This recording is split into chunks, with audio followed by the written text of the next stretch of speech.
Alright, so it's the case and then the critique. That's right. Cool. Have some more prep. Get your cap back too. Yeah. Okay. Right. It's like Yeah, counterplan at the top. Counterplan, case, critique. That's right.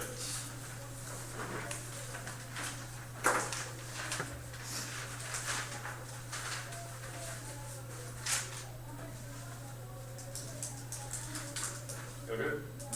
Excellent. Anyone not ready? Wonderful. Counterclaim we're not going forward. First of all, concede the no link argument there, that our evidence is about other forms of medicine also extend across that it's not mutually exclusive, which means the permanent book solves the counterclaim. This is not an advocacy, it's just a test of competition. Now the case flow. First extend the Dollamore evidence that our relationship to death should be of upfront recognition and humility. That their denial of death just makes death invisible, which turns the confrontation of death into an obsession with it, which the Dollamore evidence indicates causes a macro conspiracy that ideologically reduces our agency, and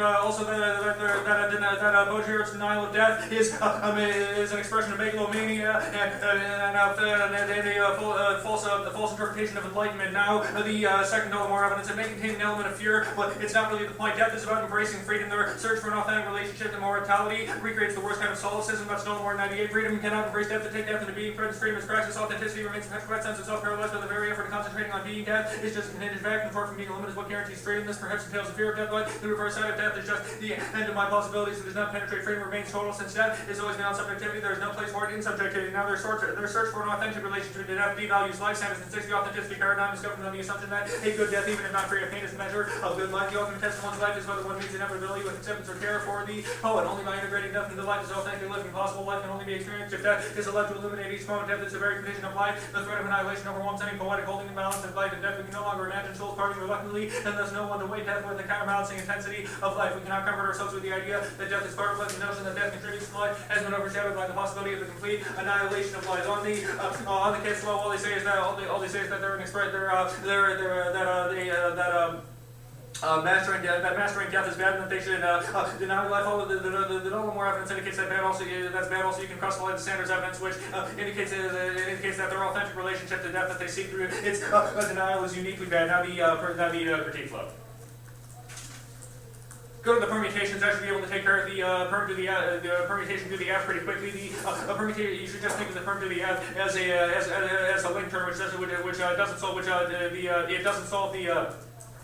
it doesn't solve the critique, because it's regardless of the relationship to patients and medicines, they still pull some neoliberal crap that links to the criticism. This was all explained pretty adequately in the 2-1C. In order for them to win the perm to the F, they have to win a 100% risk of a link turn. Now the substantive perm to the book, you shouldn't want to have these new age entheogenic hippie bullshit peddled to you like this. The F can never be compatible with critique because it's a subtle expression of neoliberalism, not a resistance. You should think about it like this: the perm du book asks you to look at the F not only as an alleged resistance to modern forms of death logic, but also as a way of slowing down neoliberalism's encroachment into the social sphere. This is problematic for a few reasons. The first is just the logic of the F. This is not any different than the televangelists in the 80s who asked you to send in a check so they could pray for you. This is a disingenuous salesman trying to sell you dream catchers and wind chimes to drive out the demons and balance your chakras and other bullshit like that. The F doesn't sell us wind chimes, but it tries to sell us on a new way of dying. This isn't just a link to neoliberalism. This is the F literally being an expression of neoliberalism. This causes the worst violence against people, animals, and the environment. That was the 1-C cloud evidence.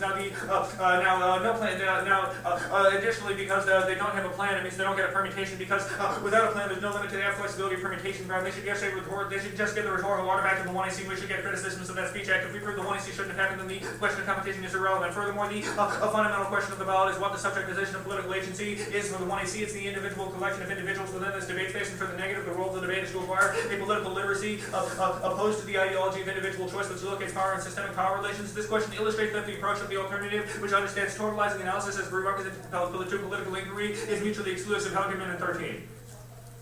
everyone is the creator of one's happiness. That has been outspoken in the neoliberal project. The whole is no longer seen or critically questioned as a basic social order. Critical ability must be learned. The efforts to move lifelong learning into form and identity are examples of this power technique. These processes center on the subject. The individual is always the set screw. When uncoupled from one's world, one loses the possibilities of developing cultural signposts, enabling one to understand the world. Learning to see whole is prerequisite for recognizing the necessity of fundamental changes. Now the alternative is a prerequisite to the ethics. Starting points are mutually exclusive. Harvey and Pfizer has a tendency to take up some issues of alternatives as if it's about describing some blueprint for the future society. We first need to initiate a political process that can lead us to a point where feasible alternatives become identifiable, where we can resort to theoretical and practical inquiries and seek to derive alternatives through critical analysis. Oppositional movements cannot presume that analytical findings are irrelevant to their cause. The task is to initiate dialogue. Also, the 2NC Frank evidence indicates why you can extend across the 2NC Frank evidence, which indicates that a liberated and expressive selfhood placed in the hands of brand managers of globalized capitalism, which is another reason why neoliberalism is